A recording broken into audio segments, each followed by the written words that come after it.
Hello everyone and welcome yet again to another edition of the GSMC Fantasy Sports Podcast, brought to you as always by the GSMC Sports Network.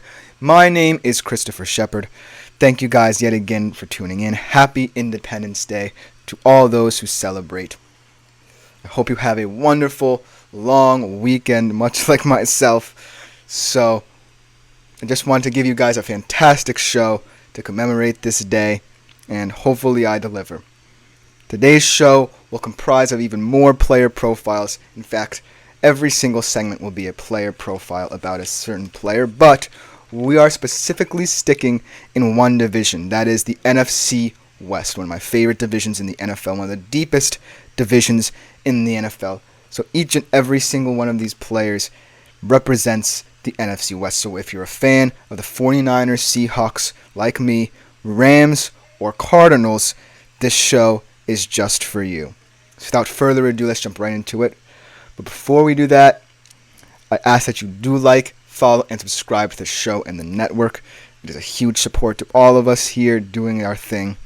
Also, we do receive a lot of tips and donations, so if you do feel so inclined, please leave them at the link gsmc.cloud. It is a huge support to both me, my fellow podcasters, and ultimately the network as a whole. So anything you leave is greatly appreciated. Also, if you have any burning questions, comments, or concerns about any prior segments, or even this segment on today's show, please leave them at the link, and they will be addressed at the beginning of the next episode. So without further ado, let's stay right here and start today's show with a player from the NFC West who I really like, a young running back who I truly believe is someone who a lot of people are undervaluing at the moment. I really think that this guy is primed to be at least a top 10 fantasy running back if his offense allows it. That's the thing. Without further ado, the player in question is Kenneth Walker of the Seattle Seahawks. Kenneth Walker, obviously, you know he has that big playability, but it's how he fits into the structure of the Seattle Seahawks offense. This new look Seattle Seahawks offense under the eyes of Ryan Grubb, who just came in and wants to implement his own thing. So we're going to have to see how Kenneth Walker develops. Without further ado, let's jump into the fantasy stats that really make him pop as a fantasy option. In his career, he's accumulated 345.9 fantasy points. His best season was ultimately his rookie season, actually, where he accumulated 175.4 fantasy points. Last year, however, was one of those years where we saw the ups and downs of what he can potentially be. He did average 17.3 touches and 82 yards in 14 games, playing over 41% of the snaps. He was 4th in missed tackles, but 26th in explosive run rate. So as you can see, Kenneth Walker is kind of a balanced player, but he is very volatile, and I really do believe that ultimately this next season will be the deciding factor in how we view Kenneth Walker moving forward. It's projected to be a fantastic season for Kenneth Walker. His stats for next season's projections are 935 yards, 10 touchdown passes, and a nice little 237 receiving yards for 182.4 fantasy points.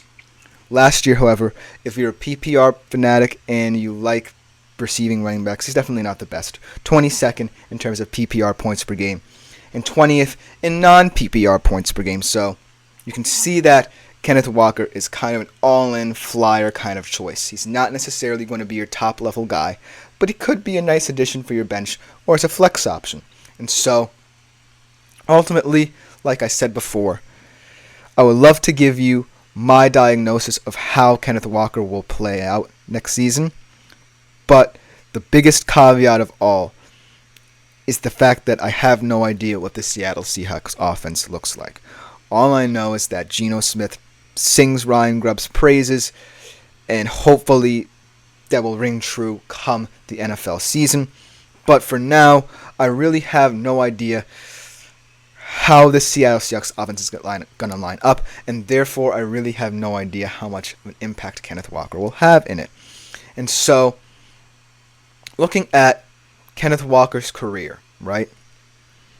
Under Pete Carroll, I really feel like Kenneth Walker's potential was realized because Pete Carroll ran a run-heavy offense. Now, a younger version of Pete Carroll could be coming into Seattle and Mike Macdonald, because he also is a very defensive-minded coach. However, we really have no idea how his offensive philosophy and output will be implemented into this team either. Maybe he just entrusts everything to Ryan Grubb and calls the shots on defense in helping Aiden Durd, their new defensive coordinator.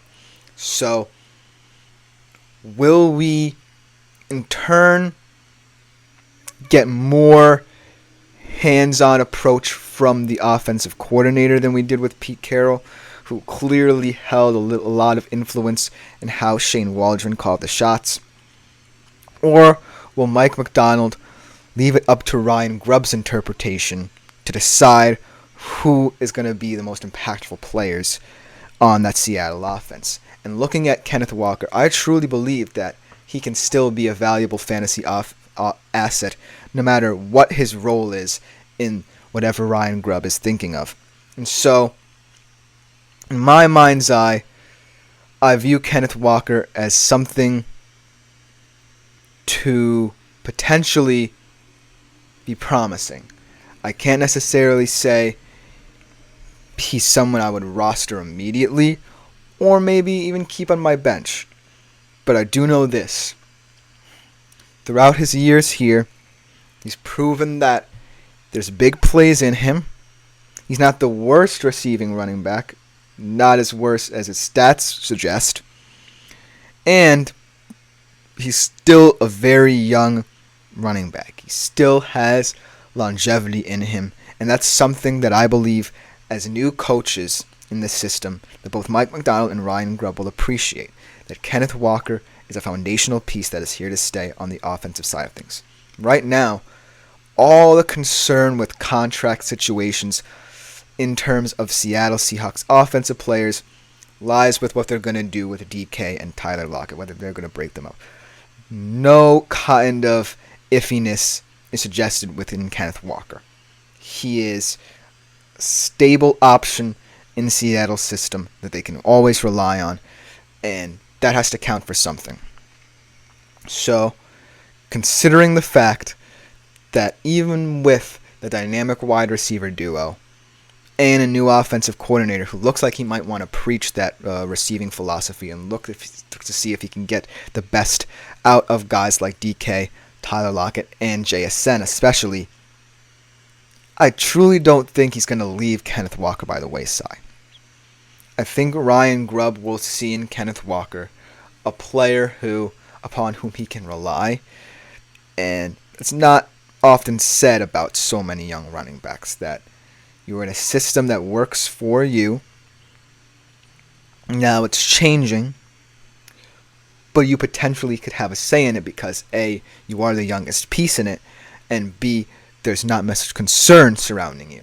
So Kenneth Walker, in terms of overall organizational structure, is safe and sound. Now we have to call into question how he's going to play. Say Ryan Grubb's offensive game plan is to have Geno throw maybe 30 to 35 passes a game, maybe elevate it to 40 to 45, depending on what defense they're playing. So, thinking about that and thinking along those lines suggests that Kenneth Walker will probably get around 15 to 20 touches depending on how many possessions Seattle has. So let's say he gets the lower end of the spectrum. Those touches will essentially derive from not only rushing the football, but also catching the football. And that's where Ryan Grubb's intelligence and know-how will come into play. Does he want to use Kenneth more in the running game, or does he want to use him more in the receiving game and open up more outlets to open up the passing attack for Geno? Or do you use Kenneth Walker as more of a bell cow, transition him to more of a mindset of being that smash-mouth physical player that Pete Carroll kind of wanted him to be, and go from there? So, Seattle's offense right now can go off into many divergent paths. And the centerpiece of it all is probably going to be Kenneth Walker, because without Kenneth Walker, you really can unlock the best potential out of these guys. Not saying that DK and Tyler Lockett are bad receivers. They're in fact fantastic, and they're nice solid building blocks should they choose to stay in Seattle for Mike McDonald and Ryan Grubb. But when all is said and done, the most important players on your offense are always the youngest ones. And that is pointed towards Kenneth Walker and Jackson Smith-Njigba. But more towards Kenneth Walker because he's seen both sides of the coin in Seattle. He's seen what Pete Carroll has done, and now he's seeing what Ryan Grubb will do. And so, whether or not he's going to be fantastic in fantasy, all lies in how Ryan Grubb plays his offense. That's pretty much all I can really give you on how I believe Kenneth Walker will play. I think he can be, at best, a RB10 option. He can break into the top 10. But right now, I just think that Kenneth Walker, of all players on the Seattle offense, is going to be very closely scrutinized for what he does. But that should just about do it for the first segment of today's show. But coming up next, we're going to stick in Seattle and talk about a guy who's also very pivotal to the Seattle Seahawks offense, but in a drastically different way than a guy like Kenneth Walker. Tune in to find out who it is. We'll be right back on the GSMC Fantasy Sports Podcast with that segment. I feel like I'm losing my mind. Is everybody in the world blind? Please, Lord.